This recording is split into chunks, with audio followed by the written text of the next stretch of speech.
Since there are still plenty of lunatics out there that think that Dark Souls 3 is peak of hardcoreness when it comes to gaming, I have decided to invest some of my time and break this difficulty of Dark Souls 3 down. Now, to save you some time, I'm just gonna say that, well, Dark Souls 3 is not hardcore, and in fact it's probably the most casual friendly Souls game ever. Now, if you have some spare time and you're willing to listen to this ramble, I've got some more words for you. Pretty much since the release of the first game, FROMSOFT have been restless with marketing Dark Souls as a super hardcore, try-hard, mega challenging game where you die over and over, and it's very challenging and hardcore and challenging and hard and difficult. Now, FROMSOFT aren't stupid. They know that with the release of Dark Souls 3, they're pushing it to a super wide audience. And to do that successfully, they obviously had to go and get some things done. And when I say go and get some things done, I mean they had to work on some compromises. To do so without breaking the whole core concept of the game, they had to be pretty sneaky about it. Now, you may be wondering what's the solution, and the solution is very fucking simple. Dark Souls 3 features an absolutely terrible bonfire placement. You may wonder, how the hell does this trivialize the experience? How does it make the game more casual? Well, the answer is simple. The way FROMSOFT like to build challenge in Dark Souls relies heavily on your understanding of level design and where to go. Now, obviously, if it's your first playthrough, then you are kind of lost. You have no clue where to go. To help you, FROMSOFT throw you a checkpoint in form of a bonfire. And it's reasonable to assume the more bonfires you get, the easier it gets. With Dark Souls 3 having billion% more bonfires in places where you don't really need them, kind of gives you an incentive to just run through the level. To give you an example on how it actually should be in a Souls game, I have to mention Dark Souls 1 and its bonfire placement. For the most part, you had to deal with only one bonfire per level.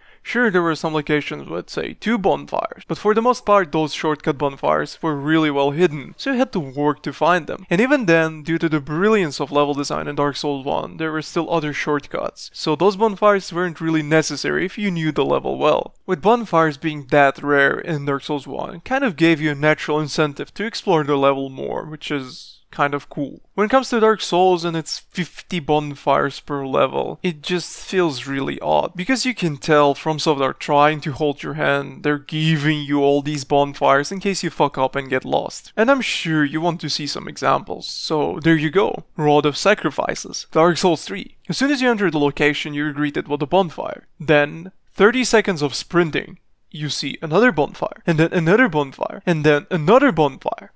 Why?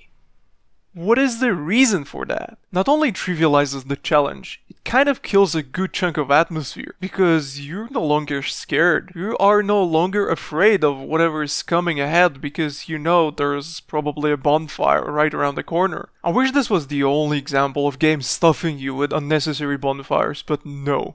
Here you go, Lothric Castle. Once you defeat the dancer, you get a free bonfire. Then you sprint for 10 seconds and you get another bonfire. Then you sprint for another 10 seconds and you get another bonfire. Why?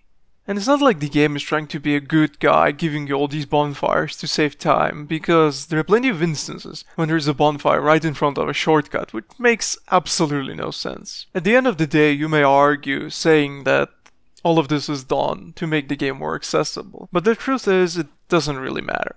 None of it does. What matters is the fact that it basically kills the atmosphere. There's no more despair, there's no more loneliness. You're not really scared anymore of what's gonna come next, because you know chances are there is a bonfire right around the corner. And as I've mentioned earlier in one of my, or two of my, or three of my previous videos, the best part about Dark Souls, at least for me, is atmosphere. And when the game uses these kind of tricks to diminish it, I can't help but feel disappointed. You can probably remove a good third of bonfires in Dark Souls 3 and it would only improve your experience. But instead, thanks to FROMSOFT, we get this. Now obviously you can just ignore these bonfires and not use them, but it kind of makes no sense, because it still does break the immersion. You can clearly see FROMSOFT trying to hold your hand, and it's sort of disgusting. Anyway guys, let me know what you think about this whole bonfire issue, whether you think the bonfires were completely terrible in Dark Souls 3, or you think it's kind of fine.